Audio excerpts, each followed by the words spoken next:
Wrong button. What's up, boys? I'm cracked out of my mind right now.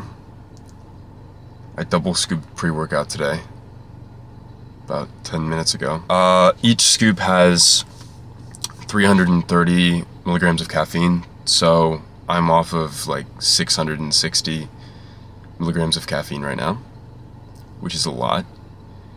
So I'm feeling pretty energized, feeling pretty jittery as well. Jittery, but definitely awake. Holy shit. So a lot of stim, but we're feeling good. Today we're gonna be hitting an arm day. I'm at the gym right now, so I'm about to walk in. I hit push, bit of a push-pull day the other day, but I didn't get a lot of bis, tris, and shoulders, so we're gonna take care of that today. It would be legs, but I feel I really need to make sure I hit, bis, tris, and shoulders, and so leg day will be tomorrow. So yeah, it's conveniently not leg day today, which is awesome. I feel pretty good about that. I miss arm day so much. Arm day is awesome. If you don't have it in your routine, you should add it into your routine. It's great. The holistic pump you get in your arm is the best part, right? With push day, you're working, your triceps and your shoulders, but not your biceps. With pull day, you're working your biceps, but not the rest of your arm. Only once you have an arm day can you work the entire arm and get, just such an amazing pump from it. In other news, we've got some fall colors going on in the trees. It's very nice. This is the shit that has me cracked off my mind. Will it focus? There we go. Read it. 333 milligrams of caffeine.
So I want to tell you guys my new routine because I mentioned that I was doing a push-pull day earlier, and some of you might be saying that's not like a normal day in an average routine. And that's true. I swapped up my routine from push-pull legs to something else that I have enjoyed doing quite a lot lately. And that is I do push and pull day, where basically it's a push day and a pull day combined, and I superset each exercise. So I superset a pushing exercise with a pulling exercise to kind of, accomplish both in the same amount of time. And that essentially knocks off one day. So I have one day free. Then I do legs after that. And then on the third day, I do an accessory day, right? So I do push-pull day, then I do leg day, and then I do accessory day. And the benefit of this is I can work more while essentially it's still a 3-day split, right? And the reason that I swapped this up is because I noticed that I was lacking in certain areas, notably my core. My neck needed some work, right? Because I don't want to be like a pencil neck little bitch. And then my forearms as well and my grip. And so I really wanted to improve those. But trying to add those into the traditional push-pull leg days kind of took too much time. It was like a lot of exercise. I already had a lot of exercises on those days. And so adding like more in, for example, like adding forearms into pull day, adding neck into push day, adding core into leg day. It was just more exercises on top of what I was already doing. And so I knew I had to kind of change it up, right? I remember this interaction with one guy a long time ago. I worked on a Navy base, and I kind of had, I went to the Navy base gym, right? It was a very nice gym.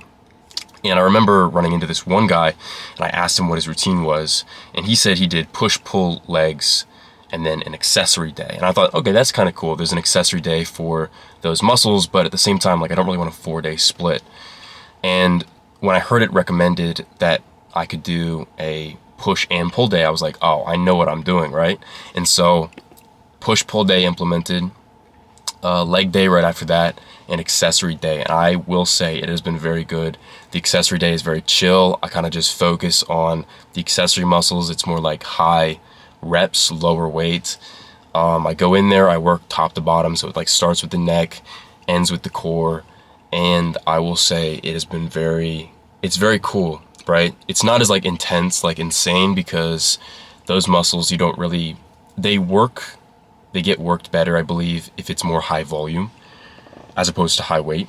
And so it's kind of like chill. I can kind of like go in there, focus on slow, controlled reps, and still get like a great workout in. I'm going to actually show you an accessory day at one point. I'm going to record one and then upload one. So yeah, because I just want to show you guys what it's kind of like. I want to show you how I'm working neck, forearms, and core, just so you guys can like kind of see how I'm doing it, so I can like, provide an example as well as kind of to inspire you guys. Because I remember before I worked neck, like I literally had no idea how to do it, and I was worried that I would look stupid while I was doing it. And it does look a little bit odd and silly, but at the same time, like it's necessary, right? And if you can do it, like it just kind of shows me that you're like brave, right? Kind of like if I see someone else doing neck, I'm kind of like, okay, they don't care what other people think about them. They don't care if they look stupid in the gym. But I am really happy with the workout today. I hit 8 PRs. I'm going to show you the screenshots of the Strong app, the tracker app that I use. I hit 8 PRs today, and I was feeling really good. I had a ton of caffeine in my system. The pump was insane. I was just feeling so hype.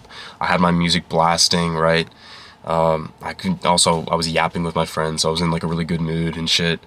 Dude, it was a really good workout. I love arm days, and this was a really good one. I just recently bought yesterday a course to become a certified personal trainer. The exact course is the NASM, N-A-S-M, CPT, Certified Personal Trainer course, and paid like $1,000 for it yesterday, and I began working through it. I'm really excited. I think this is going to be really good. It can open up like new, obviously job opportunities for me, and it also increases my knowledge, right? So I learn more. Some of the stuff in there I started doing it today. Some of the stuff in there is kind of like, how would you say, kind of like corporate sort of bullshit, where it's like certain things are like, they like to talk about it a lot, but it's like not very applicable to on the ground, like anecdotal experience. For example, like overtraining, right? Nazem loves to talk about overtraining a ton. In reality, it doesn't happen very often, but overall, I think I'm going to learn a lot more good, useful stuff than bullshit is going to be injected in my brain. Like, kind of like the scientific lifter bullshit's going to be injected in my brain. So, yeah, dude, I'm so excited. I think like this is a path that I'm on that I'm super hyped for. I can just imagine myself like, moving around city to city, gym to gym, training people, kind of like doing what I love, like working out as a job and then helping other people achieve results similar to me. I can totally see myself doing that and loving it. And yeah, I don't regret the purchase at all. I'm just like even more excited now that I broke into it today. So yeah, I can't say anything on the field yet because I haven't become a personal trainer, but if that idea sounds appealing to you guys, basically getting jacked and then also teaching people for money, getting paid for it at the same time, like what I would say is like take action, go online, search up or go to like ChatGPT, which is what I did. Search up the most respected kind of certifications for that field and then go for it. Like, try one. Because the worst that could happen is like you waste a little bit of money, but you have a certification and now you know more, right? So if that idea appeals to you guys, if that sounds like something that you would like to do, look into it more, right? That's the kind of like life lesson to extract from this is like, if you have a dream, don't just dream about it and say, well, maybe one day I'll do this. Immediately go onto a search, bro. Go to ChatGPT, go to Google, search up, the best, like how to break into this field, dog, because you will always benefit from increasing options, from learning new things, right? From acquiring like certificates, acquiring new knowledge basically is more important than just, certificates, a piece of paper. But I have to say I'm excited. Will I get a job as a personal trainer? I don't know that yet, right? I might end the course and then I'll be like, nah, I don't really want to work in this field. Or I might get a job as a personal trainer and then be like, I hate this shit. That's totally possible. But there's only one way to find out. Thank you all for watching. Bye. Side note, check out these boxing gloves that just came in. These, crap. Okay, well they're stuck together now, but whatever. These Everlast boxing gloves. Me and my brothers are gonna beat each other up with them, which is sick. Got two pairs, so there's one pair there that's in the box unopened. Of course, I opened it with my very own Ryan knife, so that's lovely. But yeah, that's sick. All right, that's all.